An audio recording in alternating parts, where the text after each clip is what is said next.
La pobresa és quedar-te totalmente vulnerable. Sentir-me que no hi ha res segur a la meva vida.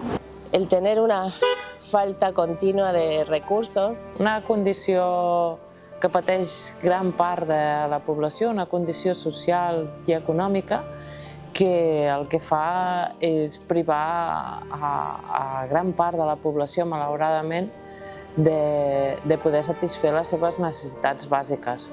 Crec que està bé identificar els diferents tipus de pobresa que tenim a la nostra societat, perquè sempre identifiquem potser la pobresa com el sense sostre, però en el sistema actual en el que estem vivint cada cop proliferen més tipus de pobresa. O sigui que avui en dia podem estar parlant que una persona que té una feina o té dues feines pot estar en una situació de pobresa.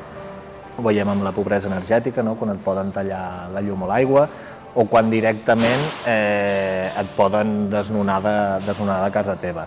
Lo he visto, pero a través de otras personas. Y me he sentido incapaz de poder hacer algo por ellos. Yo lo he vivido como niña. Notaba que la comida no está bastante buena, que se comía lo que había. Me quedé totalmente vulnerable, sin saber qué hacer. Yo he llegado a la pobreza por la edad y eso me da mucho miedo. A mi personalment el que em fa por de la pobresa, a part de que la meva família la pugui viure, que jo també la pugui viure, i no poder sortir-ne d'allà. I el fet de dependre d'altres persones per sortir endavant, d'una altra persona, de no ser tu el protagonista de la teva vida. Teniendo los hijos pequeños, el mayor miedo es no poder darle de comer sano a los niños.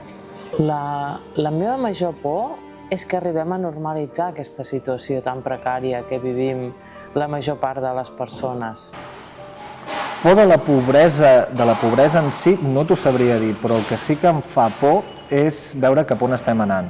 Aquest trencament de la comunitat, aquesta individualització, aquesta pèrdua de consciència de classe, és el que em fa més por, perquè estic convençut que al final la pobresa és una conseqüència del sistema econòmic en el que estem vivint i que només es podrà superar d'aquest sistema econòmic amb una conscienciació i amb una organització popular.